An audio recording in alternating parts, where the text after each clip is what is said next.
Welcome to the show. Today, I'm thrilled to introduce a truly inspiring, resilient guest, Michael Foglietta. Michael is an accomplished author, motivational speaker, and coach who has dedicated his life to helping individuals and caregivers transform life-altering trauma into actionable strength. His journey is nothing short of extraordinary. In 2003, Michael survived a ruptured AVM in his brain, an event that led to a flatline, a week-long coma, and months of grueling recovery. Despite battling severe physical limitations, memory loss, and PTSD, Michael defied the odds, returned to academia in 2019, and graduating magna cum laude in 2022. Through his Accept, Adapt, Rebuild Life framework, Michael empowers others to navigate sudden disruptions and rebuild their lives. As a podcast host and author of 11-book guided journal series, he offers tactical strategies for resilience. And resilience is what we're talking about, folks. Michael's story is one of perseverance, reinvention, and hope. And I can't wait to dive into his wisdom. Hey, Michael, thanks for meeting us for that podcast and tell us about yourself. And I got some questions for you. All right. Yeah. Thanks for having me, David. I'm Michael Foglietta. I'm 54 now. My AVM ruptured in 2003. I've had a few years to kind of get used to things, get used to how my body operates. currently I'm on my third marriage. The first divorce was amicable kind of thing. My latest divorce was in 2019 and it was not amicable, but I met the wife I have now and been together for about 6 or 7 years now. So things are going great in that area. And I just started this new chapter in my life, probably beginning of this year, beginning of 2026, after a serious injury I had at work. I tried going back to work for a little while, despite my disabilities, to try to find something that suited me, and it didn't work. My doctors said I would never work again or learn at a high level again. So I proved them wrong on one point, the learning at a high level, but they were right about the working. Tell us a little bit about the Accept, Adapt, Rebuild, and Live protocol. How does it differ from other resilience frameworks? It's a progression. Everybody knows after traumatic events, you go through the normal 5 stages of grief, the why me, the being down in the dumps for years, oftentimes. And it happened to me too. I had PTSD afterwards and went through years of counseling and therapies, physical therapies, occupational therapy, and a lot of different pain therapies that sometimes the pain therapies were more painful than the pain. I went through a lot of that stuff. But one thing I did over the first few years was, after my doctors all told me that I'd be back to work in 3 to 6 months, maybe a year. Those deadlines flew by. So after a couple of years, and I just kind of started resigning myself to, this is how I'm going to be the rest of my life. So I accepted it. And that's where the acceptance comes in. And once you accept what's happening in your life, you need to adapt to it. Like me, I can't do the things that I used to do, any kind of physical activities and stuff like that. But I had to test my abilities after acceptance, because in order to adapt, you have to test yourself. What you can do, what you can't do. Like me, I used to be a test engineer. I worked on electronics and stuff on submarines, but my dexterity and my grips and stuff like that, I can't do it anymore. I can't hold things in my arm or my hands, and I get real dizzy and nauseous and stuff like that. So there's a lot of jobs and careers that are just off the table for me. So I had to adapt what disabilities I have. For example, if I turn my head a certain way or move it back like that, I get dizzy. My head starts spinning and nauseous. So I don't move my head in those ways very often. So I don't experience that. And that's kind of what adapting is all about. And then rebuilding is just basically when your life changes overnight, like mine did, and is completely rearranged. After a few years, you have to start finding new hobbies, new interests, because sometimes the stuff you used to do before, you're not going to be able to do again. And rebuilding is finding out what you can and can't do and adjusting your lifestyle to what you can and can't do. And then living is just the end result. You live your life, you find happiness however you find it. For me, living is what I'm doing now. I'm married, I have my family. I'm trying to help others get through traumatic events and through coaching and speaking in the journals I created. And that's what's given my life purpose. And so that's my definition of the accept, adapt, rebuild, and live protocol that I came up with. It has to do a lot with me, but I found over the years and research and stuff like that and learning about disabilities and stuff like that, it's a process. Like a lot of things in life, it's a process. Definitely. People ask me what's the best way to recover from a divorce. And I look them in the eye. I say, hey, start a podcast. Look at me. I said, dude, seriously, if you start a podcast, you will heal quickly. So can you kind of relate to that since you started your media journey, has that helped you too? Yeah, it's helped me in a few ways. Number one is helping people makes me feel good. And through this whole 20+ year journey, I help people out. I don't help them all out the same way. It might be just I'm tall, so sometimes a short person will at the grocery store will ask me to grab something on the top shelf. But it's stuff like that I enjoy doing and helping people and kind of telling my story, giving them advice about what I went through. It makes me feel better and it makes me learn because there's every person is different. And one thing I learned because I was in the Navy before and I got to travel a lot is getting different perspectives from different people, different cultures, and different disabilities they're all different. Divorce is different, especially for everyone. So it just helps me adjust to my life. And I've made it, and I did this on purpose, but I don't get angry anymore. I get a little grumpy, but I don't get angry anymore. And I found that since I don't get angry, it helps my mental state a lot more. That helped get me through like the divorce and the last 20 years.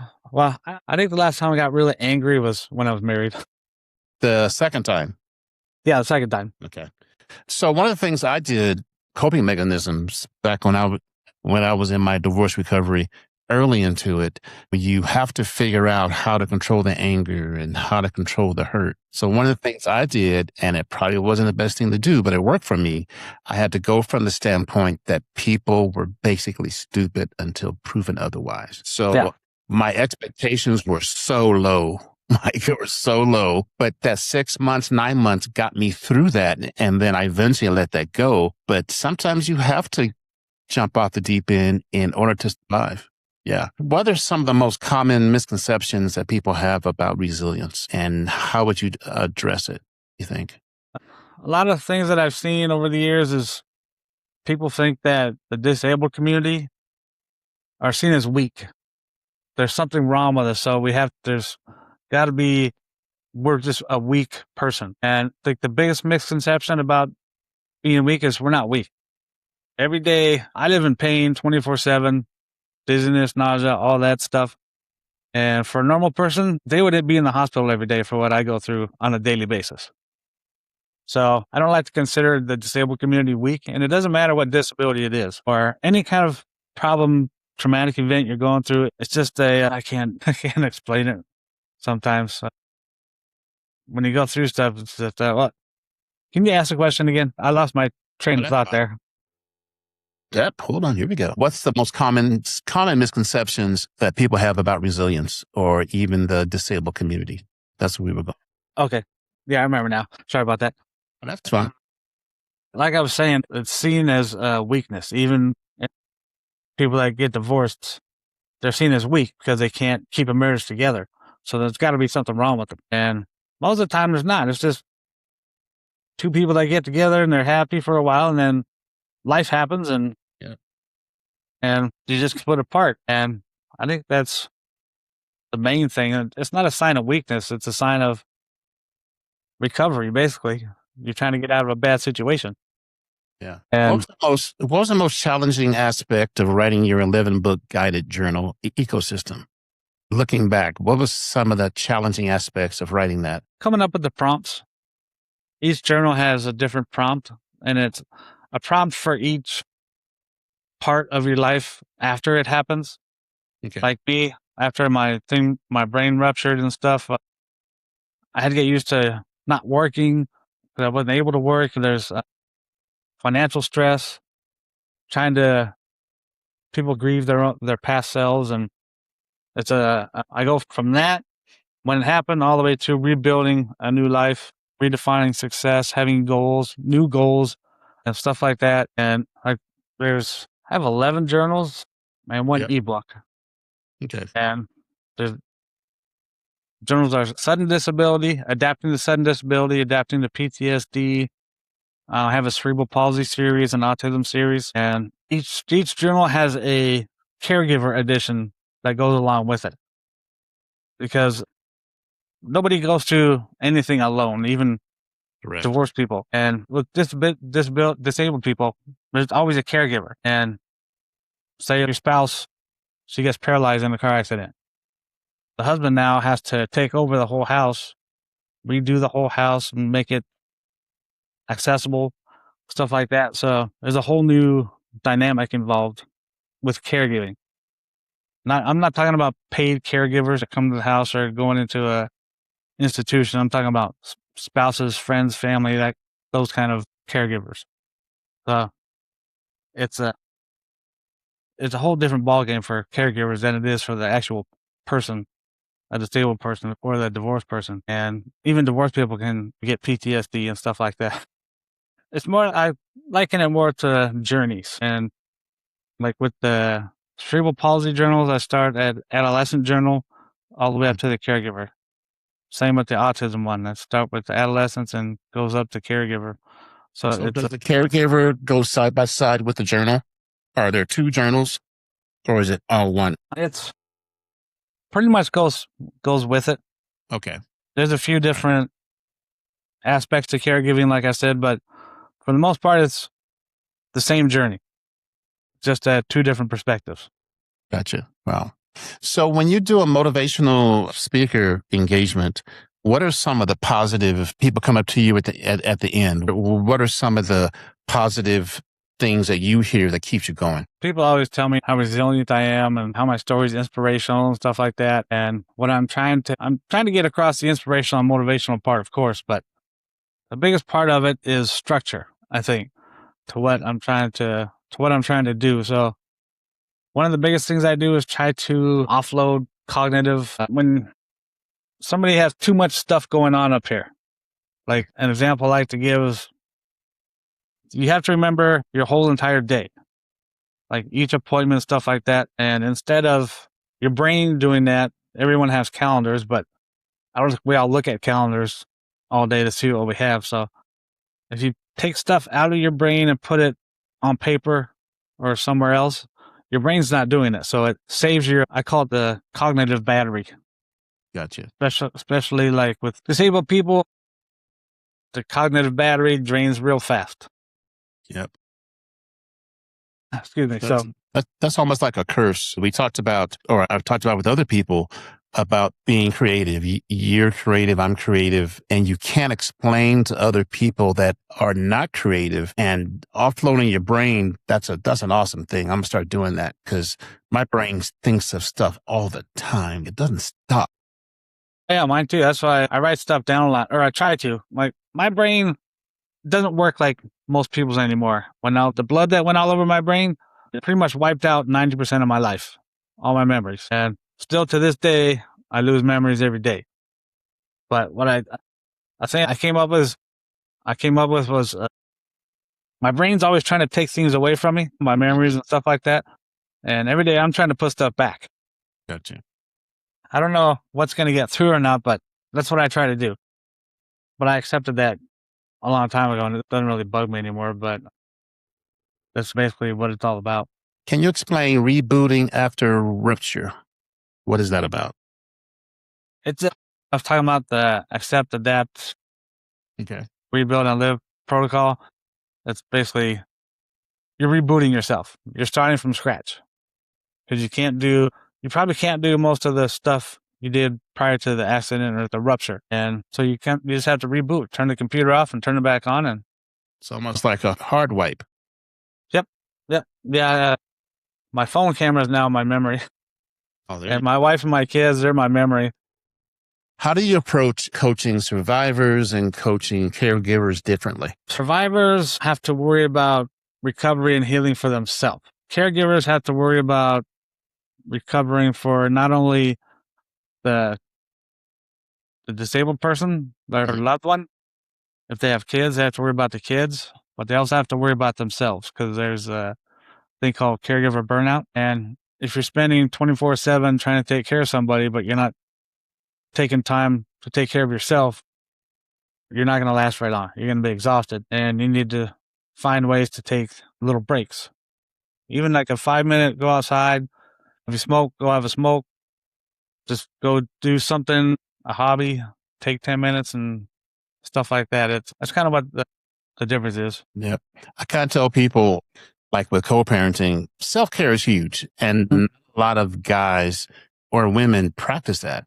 And it's almost, you can't take care of your kids. You don't take care of yourself. So it's almost like when the plane's going down and the O2 mask come out the top, you put yours on first and then put your kids on. You got to take care of yourself. And people don't realize that. And then they burn themselves out. So another thing too that I've heard, because I did the week on, week off. So I had them for a week and they were gone for a week.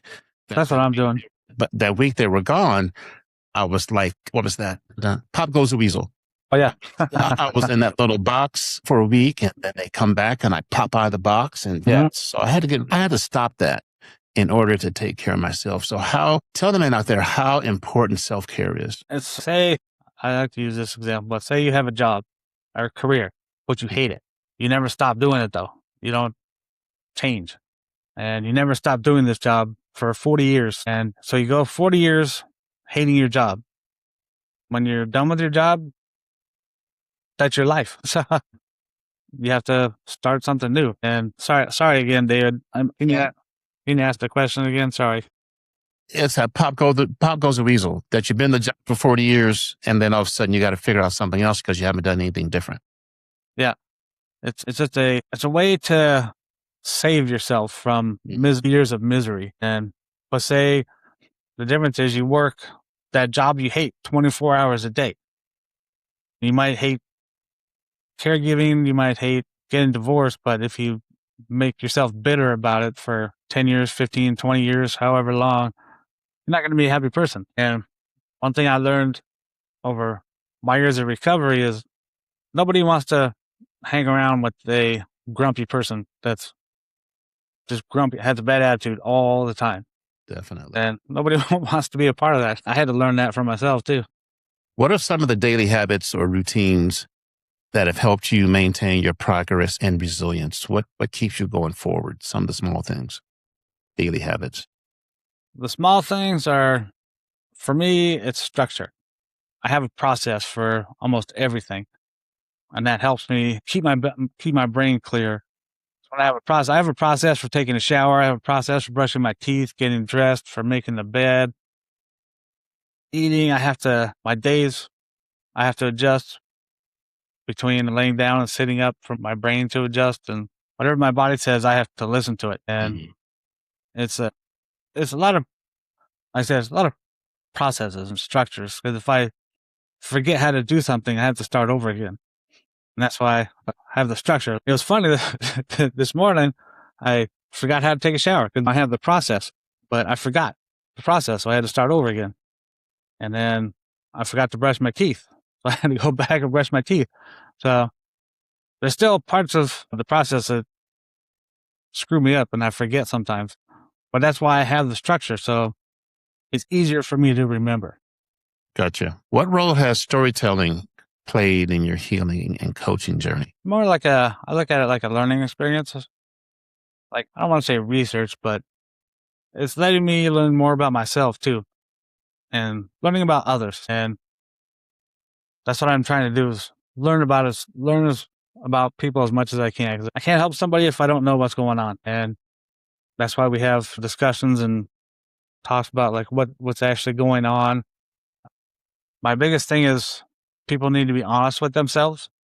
If you go to a therapist and you lie to your therapist, they only hurt you because you can't fix what you don't say is broken. And it's mostly an honesty deal. And if you say, okay, I can go play baseball. Your doctor says you can't, but you say you can. You go play baseball. You get seriously injured playing in your weekly softball match or basketball game. And then you say, oh, I can't do that. And like with me, I can't play baseball with my son. I can't play catch with him. I can do it, but there's a very big chance that I'll miss catching the ball and it'll hit me in the face or something. So I just don't do it, and just kind of have to, I don't want to say prepare for the worst possible outcome, but things can happen. And that's why I adjust everything I do to what I can and can't do, basically. Doesn't storytelling kind of provide like a framework or a strategy, gives you a chance to figure that out through a story sometime? Okay. Yeah. Storytelling it helps me with figuring things out, like storylines, stuff like that. Learning about people, you have to get more and more information to make everything kind of coherent instead of just guessing about stuff. And that's, go ahead, sorry. What's a good way for men to accept their new identity? Because you have a hell of a change in identity when you get divorced. you go from us to me, and that identity change is huge. How can men accept that better? Or like what, eating an elephant is easy, just small bite, whatever, something like that. How can men help themselves? I found that it's okay to grieve. It's okay to be angry. It's okay to be however you feel is the right feeling. You're not imagining things. And I think the biggest part of it is accepting that how you feel is valid, and it's different for everyone. Someone might get divorced and be the happiest they've ever been in their life within the first couple of days. But for others, it can take a little longer. And I think a lot of times it's not going to happen overnight. But they need to just accept what happened and adjust to the new life. It's tough to do. I know, because adjusting to a new life is extremely difficult. And if you're struggling with it, talk to people. You don't have to have conversations. Just somebody listening is a big help. And I know I didn't really have that after my divorce because I was here by myself. And my son at the time was only 2 or 3 years old. So I couldn't really talk to him. Yeah, definitely. But you just have to find new, like, same with the disability, hobbies and new interests and stuff like that. Because what you did before, you did as a couple. Now you have to do it by yourself. Yeah. And your daily change. How do you envision the future of your work and what's next up for you? I'm still in the beginning works of everything. And hopefully sometime soon, things will just be kind of self-explanatory. I won't have to do as much kind of legwork. Because right now I do a lot of research and stuff like that, and trying to get my stuff down pat to where I don't have to go back and look every time I need to do something. Becomes more like habitual. Workflow. Yeah, workflow. I learned a lot in the past couple of years. Yeah. What final message, words of encouragement would you like to leave with my audience today? Getting a divorce is not a sign of weakness. It's more a sign of strength, because sometimes you just can't force something to be perfect because it's not going to be. And if you think you'll be better off divorced, then there's no reason not to. It sucks, of course, but life after divorce might be better than life when you were married. If you have kids and stuff, your relationship will change with your kids. They'll have to go to 2 Thanksgivings, 2 Christmases, all the 2 birthdays and all that, and it's fine. The kids, I think the important part is kids adapt really easily. Resilient. Yep. Yeah. So, but you have to have your happiness too. And after my divorce, I couldn't move back to California. For one, I can't afford it. And number 2, I wanted to stay near my son. But the life I have now is a good life. I love my life, and it happens. It's not overnight, of course, but you will end up being happier. I know that. All right, Michael, where can my men find you on the internet? And I'll have the links at the bottom of the show notes. Okay. My author website and my coaching and speaking website is mfoglietta.com. It's my first initial and my last name.com. I'm on YouTube at mfoglietta1, on Facebook and Instagram. That's mfoglietta1, I think, on Instagram and TikTok too. So, but that's how you can find me. All right. Michael, I appreciate this, man. This was interesting. Very interesting. The resilient piece is huge. And I think that's where we're going to ring true with most of my men that listen to the podcast. Yeah, I haven't done this angle like I said before, and it's pretty similar to the disability angle and how we process everything and stuff like that. So there's a lot of commonalities in it that I didn't realize. Yeah. Yep. And you did great, man. So hold on. Thank you.